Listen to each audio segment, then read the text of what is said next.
क्या हो गया है तुम्हें वसु? तुम इतना कैसे बदल गई? यकीन नहीं हो रहा है कि मेरी वसु इतना गिर सकती है। तुमसे प्यार करना मेरी जिंदगी की सबसे बड़ी भूल थी वसु।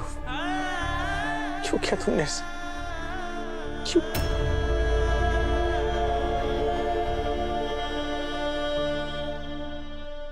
देव सर, मैं आपका घर छोड़कर हमेशा हमेशा के लिए जा रही हूँ, लेकिन आपकी सारी यादें अपने साथ लेकर जा रही हूँ। आज से मेरे दिल में, मेरे कमरे में, मेरी जिंदगी में तुम्हारी कोई जगह नहीं है।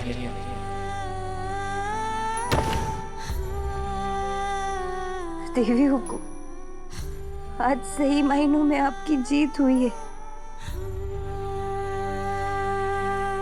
हरदेव सर ने हमारे को सिर्फ घर से नहीं,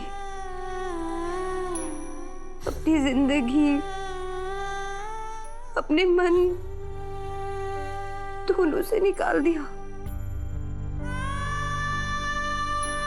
और मैं भगवान से यही विनती करूंगी कि उनके मन में जो हमारे लिए नफरत पैदा हुई है ना, वो हमेशा बरकरार रहे। क्योंकि अगर देव सर के मन में फिर से हमारे लिए प्रेम जागा तो सब बर्बाद हो जाएगा।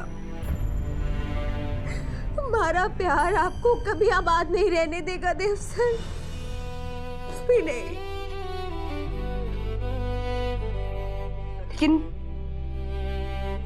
लेकिन हमारे मन में हमारे धनी के लिए हमेशा ऐसे ही प्रेम रहेगा। मैं जहां भी जाऊंगी आपके पास ही रहूंगी धनी, आपके पास रहूंगी।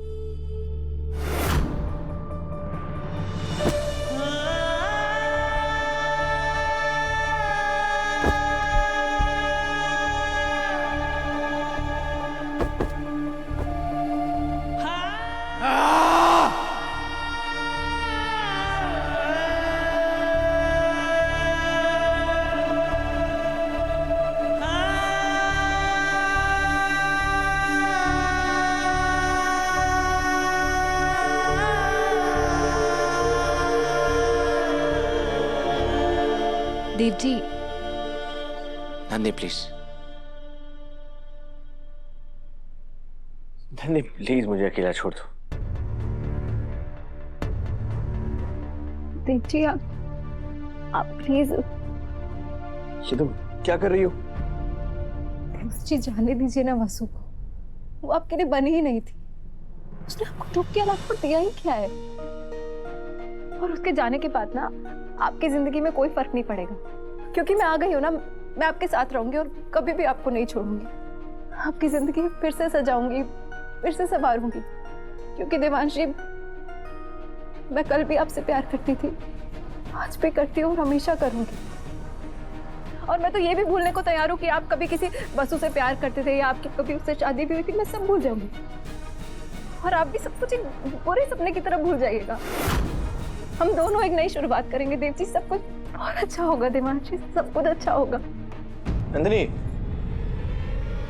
ऐसी बातें कर रही हो? मैंने तुमसे साफ साफ कहा था, तुम्हें ब्रांड एम्बेसडर बनाना, तुम्हारे साथ प्यार से पेश आना, ये सब एक नाटक था, ताकि हमें पास देखकर वसु को तकलीफ हो और वो कमजोर पड़कर अपनी मजबूरी बता दे। एक बार वसु के बदलने का कारण पता चल जाता ना, सब ठीक कर देते। मैं अपनी पुरानी वसु को कहीं से भी ढूंढ कर ले आता।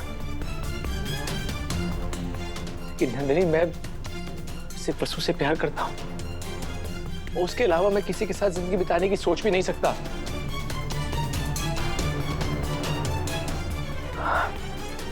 मेरी वजह से तुम्हारे मन में अगर कोई भी उम्मीद जगी तो उसके लिए आई एम रियली सॉरी। लेकिन मैं तुमसे प्यार नहीं कर सकता। मैंने जो तुमसे बात कही थी, मैं फिर से वही दोहराऊंगा कि ये बस एक नाटक था, ताकि वसु और मेरा रिश्ता ठीक हो सके।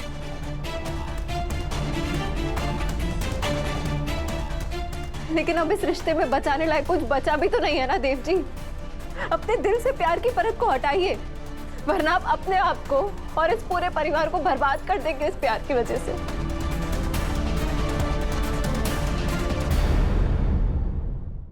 शायद तुम सही कह रही हो नंदिनी। मेरी वसु अब मेरी वाली वसु नहीं रही, और शायद ये बात समझने में मुझे थोड़ा वक्त लगे, लेकिन ये बात तो तय है, वसु के लिए पैसों के आगे मेरी कोई अहमियत नहीं है। मैं सिर्फ इतना कहूंगी देव जी कि वसु के समझने और सुधरने की झूठी उम्मीद आप मत पालिएगा।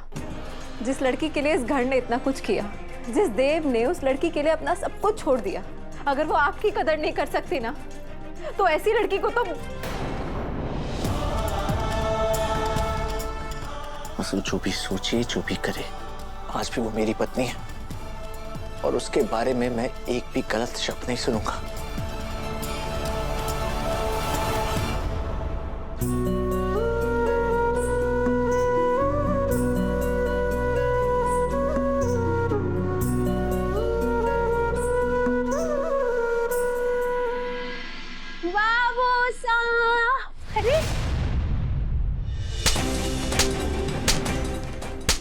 क्या कर रहे हैं आप बाबू साहब? हट जाओ। अरे को शर्म ना आई जो अपने सासरे में शराब पीकर इतना तमाशा किया, वो भी तब जब इतने सारे मेहमान थे।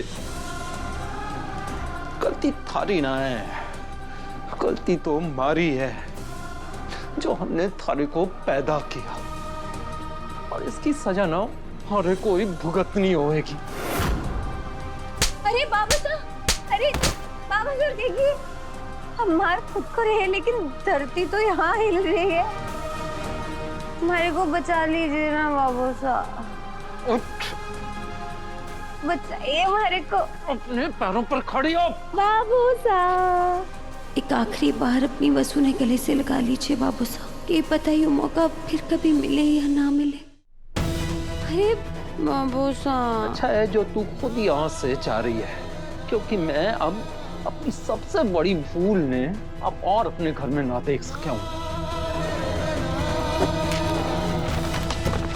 अपने इस लालच ने भी अपने साथ ले जा। इसी लालच ने थारे से थारा हर रिश्ता छीन लिया है। अब अकेली पड़ी रहना अपने सोने के महल में, क्योंकि थारा यो बाप मरते दम तक थारी शक्ल न देखेगा। बाबू साहब दूर रहना हमारे से। ठीक है बाबू साहब, मैं कल सवेरे की पहली गाड़ी से यहाँ से चली जाऊंगी, और आपके पास भी वक्त है। अगर आपको हमारे साथ चलना है तो आप चल सकते हैं। हम लोग खूब मजे करेंगे, ठाट से जिएंगे। और अगर आपको नहीं चलना है तो आपकी मर्जी, क्योंकि अगर मैं चली गई मैं वापस कभी लौट कर नहीं आऊंगी। जिए या मरे, हमारे को अब इससे कोई फर्क ना पड़ता है।